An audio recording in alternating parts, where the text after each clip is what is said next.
Dans le cadre projet Smart Fish imposé financé par l'Union européenne, Commission l'Océan Indien a récemment produit 3 documentaires, le Lapiston, Seychelles, Maurice et Madagascar, des thons et des hommes réalisés par cinéaste mauricien David Constantin. Il y en a pour lui emmène plus visibilité le quoi qui peut faire pour Lapiston soutenable dans la région l'Océan Indien. Ces 3 documentaires sont lancés dans cinéma star de Bagatelle, Maurice, Code Média, professionnel dans sa l'industrie, inclus Cécile, qui gagnait invité.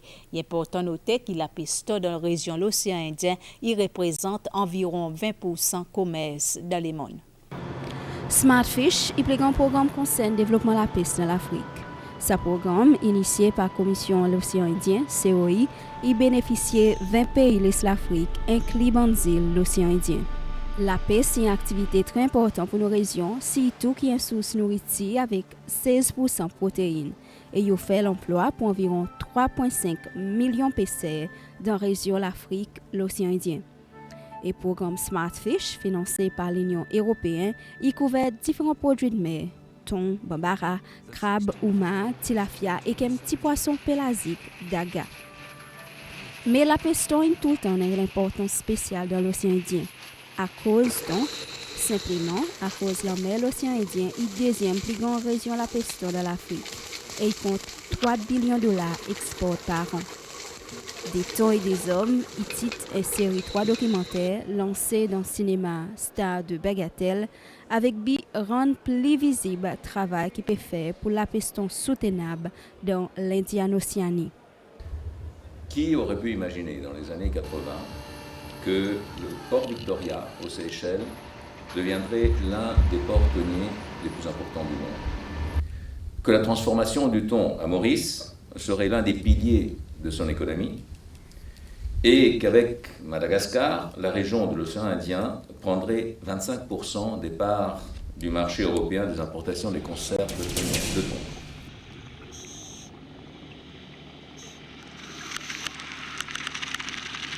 Oh, I think it's pretty obvious in the sub-region for the countries that are members of the Indian Ocean Commission, namely Seychelles, Comoros, Madagascar, Réunion, and Mauritius.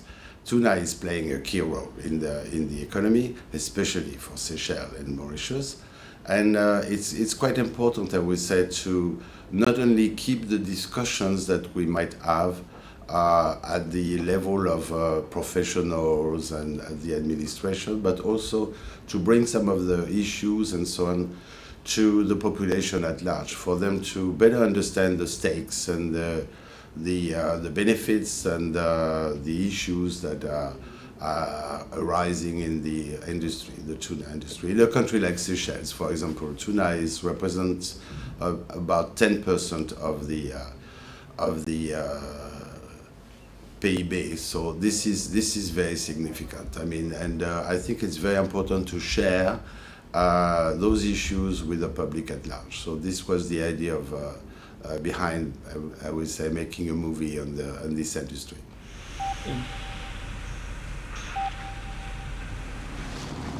L'objectif principal, c'est qu'ils nous exploitent d'une façon raisonnée nos ressources et nous exploiter d'une façon durable.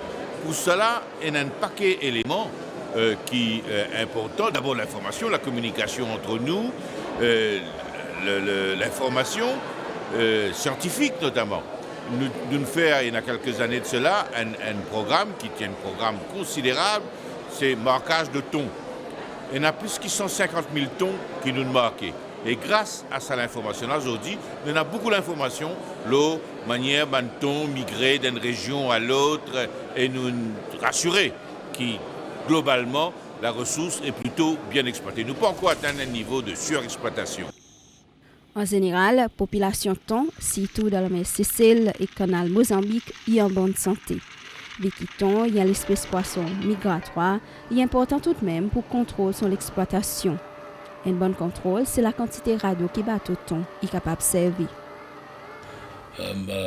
Documentaire Seychelles, il plus ou moins cause un peu plus le banda, la situation FADS, qui nous appelle ça DCP en français, qui va servir pour la pêche là. Récemment, ça l'en est, dans le Gentleman Commission, Maurice fait proposition qui se crée par l'Union européenne pour mettre une limite la quantité de FADS qui va bateau servi dans bateau Sénégal servi dans l'océan Indien. Et sa limite, ça a été approuvé par la commission, et sa limite est 550 FADS par bateau. Il y en a du monde qui a dit que 550 c'est beaucoup. Oui, beaucoup. Mais c'est marrant, la réalité de nos jours, là, c'est qu'il y a un bateau, il a plus que 1000, 1500, 2000 FADS par bateau.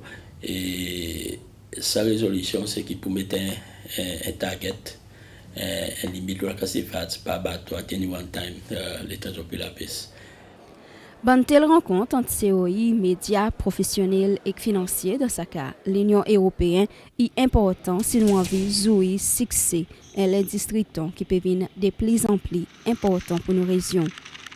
Région l'océan Indien, il représente environ 20% la quantité de thon qui gagne la pêche au niveau mondial. Le but, c'est de sensibiliser l'ensemble de nos populations à cette fabuleuse ressource qui nous est là, qui pêchait, et à travers notamment des partenariats, plus particulièrement avec l'Union européenne, mais pas exclusivement, de façon à ce que tout le monde soit bien conscient que c'est une ressource fabuleuse qui fait vivre nos pays et qui est une activité économique principale pour beaucoup de nos pays, plus particulièrement pour les Seychelles, mais pas seulement, qui fait vivre des familles, mais qui nous a fait d'une façon qui tout le monde préservé, y compris les pêcheurs artisanaux, qui parfois tracassés par grâce à la pêche là mettent en péril la pêche dans le lagon. Mais d'après les scientifiques, ce n'est pas le cas.